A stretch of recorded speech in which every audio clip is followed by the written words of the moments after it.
Ang unang sulat ni Pablo kay Timoteo. Unang kabanata.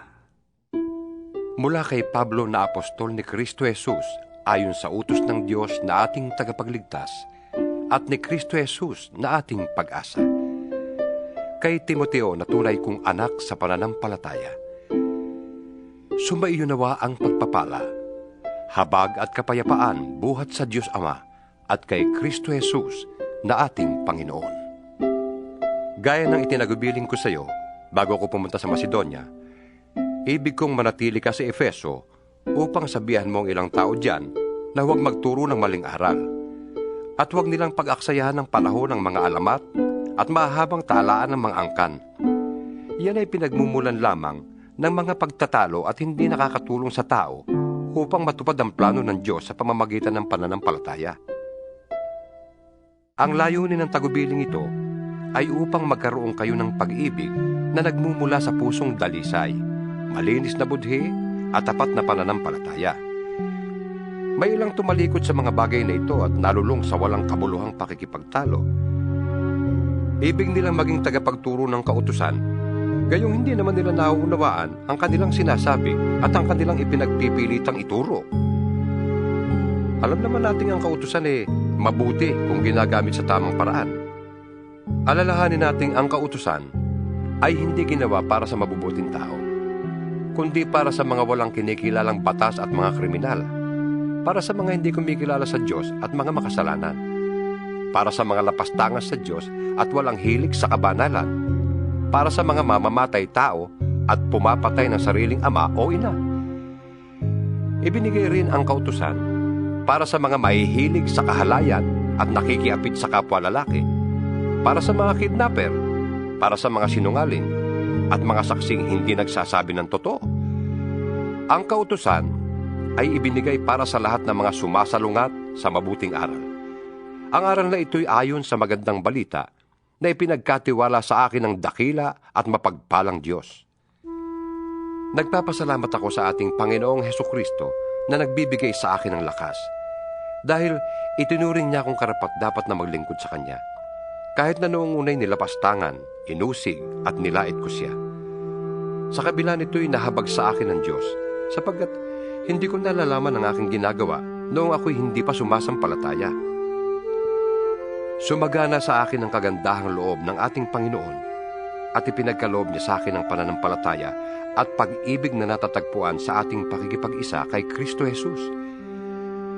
Totoo ang pahayag na ito at dapat paniwalaan ng lahat, na si Kristo Jesus ay dumating sa sanlibutan upang iligtas ang mga makasalanan, at ako ang pinakamasama sa lahat. Ngunit akong pinakamasama ay kinahabagan upang ipakita ni Kristo Jesus kung gaano siya katiyaga at maging halimbawa ito sa mga sasampalataya at bibigyan ng buhay na walang hanggan. Purihin natin at walhatiin magpakailanman ang iisang Diyos, Haring walang hanggan, walang kamatayan at di nakikita. Amen. Timoteo, anak ko, ang mga bagay na ito'y itinatagubilin ko sa iyo ayon sa mga pahayag na sinabi tungkol sa iyo, upang sa pamamagitan ng mga ito ay masiglakan makipaglaban. Nataglay ang matibay na pananampalataya at malinis na budhi. May mga taong hindi sumunod sa kanilang budhi, at dahil dito, ang pananampalataya nila ay natulad sa isang barkong nawasak. Kabilang sa mga iyon sina Himeneo at Alejandro. Kaya ipinaubaya ko na sila kay Satanas upang matigil na kanilang paglapastangan sa Diyos. Ikalawang kabanata. Una sa lahat, ipinapakiusap kong idulog ninyo sa Diyos ang inyong mga kahilingan, panalangin, pagsamo, at pasasalamat para sa lahat ng tao, at para sa mga hari at may kapangyarihan, upang tayo makapamuhay ng tahimik, payapa, marangal, at may kabanalan. Yan ang mabuti at nakalulugod sa Diyos na ating tagapagligtas. Ibig niyang ang lahat ng tao ay maligtas at makaalam ng katotohanan ito. Iisa ang Diyos at iisa ang tagapamagitan sa Diyos at sa mga tao, ang taong si Kristo Jesus, na naghandog ng kanyang buhay upang tubusin ang lahat. Ang katotohanan ito ay pinatunayan sa takdang panahon. Dahil dito, ako'y pinili upang maging tagapangaral, apostol, at tagapagturo ng pananampalataya at katotohanan ito sa mga hintil. Totoo ang sinasabi kong ito at hindi ako nagsisinungaling. Ibig kong ang mga lalaki sa lahat ng dako ay manalangin ng may malinis na puso, walang sama ng loob at galit sa kapwa. Ang mga babae naman ay dapat maging mahinhin, maayos at maingat sa pananamit at ayos ng buhok. Ang maging hiyas nila'y hindi ang mamahalin at mararangyang damit, mamahaling alahas na ginto o perlas. Sa halip, ang maging gayak nila ay mabubuting gawa, gaya ng nararapat sa mga babaeng itinuturing na makadiyos. Ang babae ay kailangang tumahimik sa panahon ng pagpupulong ng iglesia at lubos na pasakop. Hindi ko sila pinapayagang magturo o mamuno sa lalaki, kundi dapat silang tumahimik, sapagkat si Adan ang unang nilalang bago si Eva. At hindi si Adan kundi si Eva ang nadaya at nagkasala. Ngunit maliligtas ang babae sa pagsisilang ng sanggol kung magpapatuloy siya sa pananampalataya, pag-ibig, kabanalan at maayos na pamumuhay. Ikatlong kabanata. Totoo ang pahayag na ito, na ang nagnanais na maging tagapangasiwa sa iglesia ay naghahangad ng mabuting gawain. Kaya nga, ang isang tagapangasiwa ay kailangang walang kapintasan. Isa lamang ang asawa, marunong magpigil sa sarili, maingat, kagalang-galang, bukas ang tahanan sa iba, at may kakayahang magturo. Hindi siya lasenggo, hindi marahas, kundi mahinahon, hindi mahilig makipag-away, at hindi maibigin sa salapi. Dapat, mahusay siyang mamahala sa sariling pamilya, iginagalang at sinusunod ng kanyang mga anak. Sapagkat paano siya makapangangasiwa ng maayos sa iglesia ng Diyos kung hindi niya maayos ang sarili niyang pamilya? Kailangang siya matagal ng mananampalataya, sapagkat kung hindi, baka siya maging palalo at mapahamak na gaya ng dyablo. Bukod dito, kailangang siya may mabuting patotoo sa paningin ng mga hindi sumasampalataya upang di siya mapintasan at hindi mahulog sa bitag ng dyablo. Ang mga tagapaglingkod naman ay dapat ding maging kagalang-galang, tapat mangusap, hindi lasenggo, at hindi sakim sa salapi. Kailangan sila'y tapat sa pananampalataya na ating ipinapahayag at may malinis na budhi. Kailangang subukin muna sila. At kung mapatunayang sila'y karapat-dapat, ay saka sila gawing tagapaglingkod. Gayon din naman, ang mga babaeng tagapaglingkod ay dapat na maging kagalang-galang, hindi tsismosa, mapagtimpi, at matapat sa lahat ng mga bagay. Ang mga tagapaglingkod sa iglesia ay dapat isa lamang ang asawa at maayos mga siwa sa kanyang mga anak at sambahayan. Ang mga tagapaglingkod na tapat sa tungkulin ay iginagalang ng mga tao at buong tiwalang makapagpapahayag tungkol sa pananampalataya kay Kristo Jesus. Umaasa akong magkikita tayo sa lalong madaling panahon. Ngunit isinulat ko ang mga ito upang kung hindi ako makarating agad, ay malaman mo kung anong dapat na maging ugali ng mga taong kabilang sa sambahayan ng buhay na Diyos sa iglesia na haligi at saligan ng katotohanan. Hindi maikakaila na napakadakila ng hiwaga ng ating relihiyon. Siya'y nahayag ng maging tao, pinatunayang matuwid ng Espiritu, at nakita ng mga anghel, ipinangaral sa sanlibutan, pinaniwalaan ng lahat at itinaas sa kalangitan. Ika-4 na kabanata. Maliwanag ang sinasabi ng Espiritu na sa mga huling araw ay iiwan ng ilan ang pananampalataya. Susunod sila sa mga mapanlinlang na espiritu at sa mga turo ng mga demonyo. Ang mga turong ito'y pinalalaganap ng mga taong sinungaling at may mga manhid na budhi. Ipinagbabawal nila ang pag-aasawa at ang ilang uri ng pagkain. Mga pagkaing nilikha ng Diyos upang kaining may pasasalamat ng mga mananampalataya at nakakaunawa ng katotohanan. Ang lahat ng nilikha ng Diyos ay mabuti at walang dapat ipalagay na masama. Sa halip ay dapat tanggaping may pagpapasalamat, sapagkat ang mga ito'y nililinis ng salita ng Diyos at ng panalangin. Kung ituturo mo sa mga kapatid ang mga bagay na ito, ikaw ay magiging mabuting lingkod ni Kristo Jesus. Maipapakita mong pinalakas ka ng mga turo tungkol sa pananampalataya at sa mabuting aral na iyong sinusunod. Huwag mong pag-aksayahan ng panahon ang mga alamat na walang halaga. Sa halip, magsanay ka sa kabanalan. May pakinabang sa pagpapalakas ng katawan, ngunit ang pagsasanay sa kabanalan ay mapapakinabangan sa lahat ng paraan, sapagkat ito'y may pangako hindi lamang sa buhay na ito ngayon, kundi maging sa buhay na darating. Totoo ang salitang ito at dapat paniwalaan ng lahat. Dahil dito, nagsisikap tayo at naghihirap, sapagkat umaasa tayo sa Diyos na buhay at siyang tagapagligtas ng lahat ng mga tao, lalo na ng mga mananampalataya. Ituro mo't ipatupad ang lahat ng ito. Huwag mong hayaang hamaking ka ninuman dahil sa iyong kabataan. Sa halip, sikapin mong maging halimbawa sa mga mananampalataya sa iyong salita, ugali, pag-ibig, pananampalataya, at malinis na pamumuhay.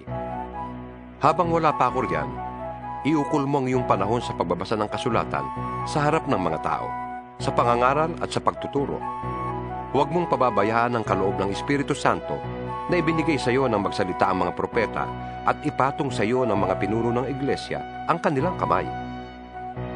Isagawa mo ang mga ito at pag-ukulan mo ng panahon upang makita ng lahat ang iyong pag-unlad. Pakaingatan mo ang iyong pagkilos at pagtuturo. Patuloy mong gawin ang mga bagay na ito upang maligtas ka, pati na ang mga nakikinig sa iyo.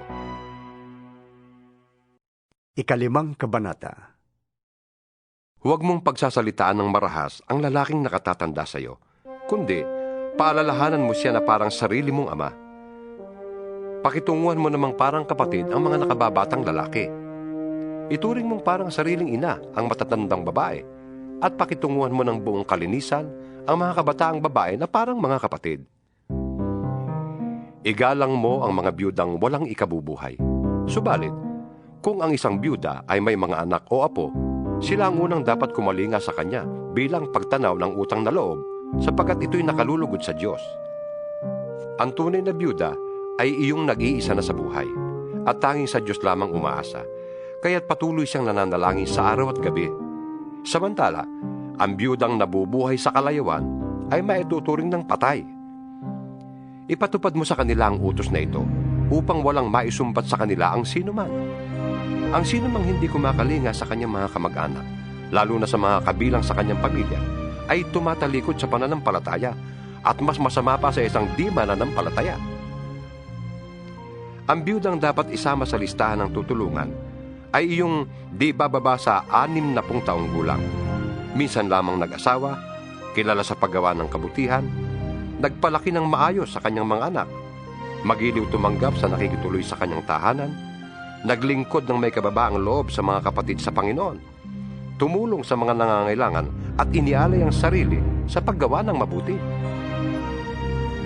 Huwag mong isasama sa listahan ng mga biyuda ang mga bata pa, sapagkat kapag nag-aalabag ka nilang pagnanasa, mapapalayo sila kay Kristo at mag-aasawang muli. E sa gayon, nagkakasala sila dahil sa hindi pagtupad sa una nilang pangako kay Kristo. Sila'y nagiging tamad at nag-aaksaya ng panahon sa pangangapit bahay. At sila'y nagiging tsismosa, mahiling makialam sa buhay ng may buhay at madaldal. Kaya't para sa akin, mabuti pang sila'y mag-asawang muli, magkaanak at mag-asikaso ng tahanan, upang ang ating kaaway ay hindi magkaroon ng pagkakataong mapintasan tayo, sapagkat may ilan ang biyudang nailigaw ni Satanas. Kailangang alagaan ng babaeng mananampalataya ang mga kamag-anak nilang biyuda, nang hindi sila maging pabigat sa iglesia. Sa gayon, ang aalagaan ng iglesia ay yun lamang mga biyudang walang ibang inaasahan. Ang mga pinunong mahusay mamahala ay karapat-dapat tumanggap ng dobling paggalang, lalo na ang mga masigasig sa pangangaral at pagtuturo ng salita ng Diyos. Sapagkat sinasabi ng kasulatan, huwag mong tatalian ang bibig ng baka habang ginagamit sa pag-iik. Nasusulat din, ang manggagawa ay karapat-dapat bayaran. Huwag mong tatanggapin ang anumang paratang laban sa isang pinuno ng iglesia kung walang patotoo ng 2 o 3 saksi. Pagsabihan mo sa harap ng lahat ang sino mang ayaw tumigil sa paggawa ng masama para matakot ang iba. Sa harap ng Diyos at ni Kristo Jesus at ng kanyang mga banal na mga anghel, iniuutos kong sundin mo ang mga bagay na ito nang walang kinikilingan o itinatangi. Huwag mong ipapatong agad ang iyong kamay sa sino man upang bigyan ito ng kapangyarihang mamahala. Ingatan mong huwag kang masangkot sa kasalanan ng iba. Manatili kang walang dungis. Huwag tubig lamang ang iyong iinumin. Uminom ka rin ng kaunting alak para sa iyong sikmura at dahil sa iyong madalas na pagkakasakit. May mga taong lantad na ang kasalanan bago pa humarap sa hukuman. At meron din namang ang kasalanan ay huli na kung mahayag. Gayon din naman, may mabubuting gawa na madaling mapansin. Ngunit, kung hindi man mapansin agad, ito'y hindi malilihim habang panahon. 6 na kabanata. Ang mga alipin ay dapat magpakita ng buong paggalang sa kanilang mga amo para walang masabi laban sa pangalan ng Diyos at sa ating mga aral. At kung ang kanila namang amo ay kapwa nila Kristiyano, hindi sila dapat magkulang ng paggalang sa mga ito sa dahilang sila'y magkapatid sa pananampalataya. Dapat pa nga nilang pagbutihin ang kanilang paglilingkod sapagkat ang pinaglilingkuran nila ay kaisa sa pananampalataya at pag-ibig. Ituro mo't ipatupad ang mga bagay na ito. Kung nagtuturo ang sino man ng ibang turo at di sang-ayon sa mga tunay na salita ng Panginoong Hesukristo at sa mga aral tungkol sa kabanalan, siya ay nagyayabang, ngunit walang nalalaman. Sakit na niyang manuligsa at makipagtalo tungkol sa mga salita. Bagay na humahantong sa inggitan, alitan, kutsaan at pagbibintang. Mahilig din siyang makipagtalo sa mga taong liko ang pag-iisip at di kumikilala sa katotohanan. Akala ng mga ganitong tao ay paraan ng pagpapayaman ang relihiyon. Kung sa bagay, malaki nga ang mapapakinabang sa relihiyon kung ang tao ay marunong masyahan. Wala tayong dalang anuman sa sanlibutan at wala rin tayong madadalang anuman pag-alis dito. Kaya, dapat na tayong masyahan kung tayo'y may kinakain at may isinusuot. Ang mga nagnanasang yumaman ay nauhulog sa tukso at nasisilo sa bitag ng masasamang hangaring magtutulak sa kanila sa kamatayan at kapahamakan. Sapagkat ang pag-ibig sa salapi ay ugat ng lahat ng kasamaan. Dahil sa paghahangad na yumaman, may mga taong nalalayo sa pananampalataya at nasasadlak sa maraming kapighatian.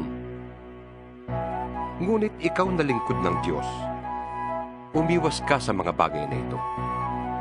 Sikapin mong mamuhay ng matuwid, may kabanalan, pananampalataya, pag-ibig, pagtitiis at kahinahunan.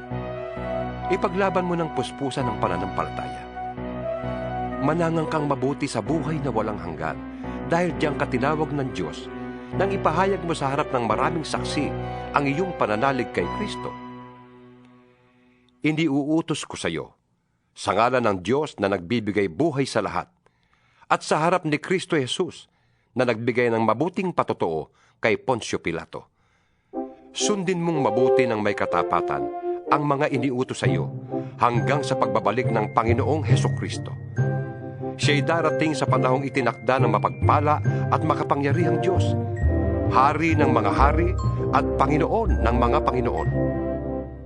Siya lamang ang walang kamatayan at nananatili sa liwanag na di matitigan. Walang taong nakakita o makakakita sa Kanya. Sa Kanya ang karangalan at kapangyarihang walang hanggan. Amen. Ituro mo sa mayayaman na huwag silang magmamataas at huwag silang umasa sa kayamanang lumilipas, kundi sa Diyos na masaganang nagbibigay ng lahat ng ating kailangan upang tayo'y masiyahan. Turuan mo silang gumawa ng mabuti at magpakayaman sa mabuting gawa. Maging bukas palad at matulungin sa kapwa. Sa gayon, makakapag-impok sila para sa matatag na hinaharap at makakamtan nila ang tunay na buhay. Timoteo, pakaingatan mo ang ipinagkatiwala sa iyo. Iwasan mo ang mga usapang walang kabuluhan at ang likong pangangatwiran. Dahil sa kanilang pagmamarunong, may mga taong nalihis sa pananampalataya. Pagpalain nawa kayo ng Diyos.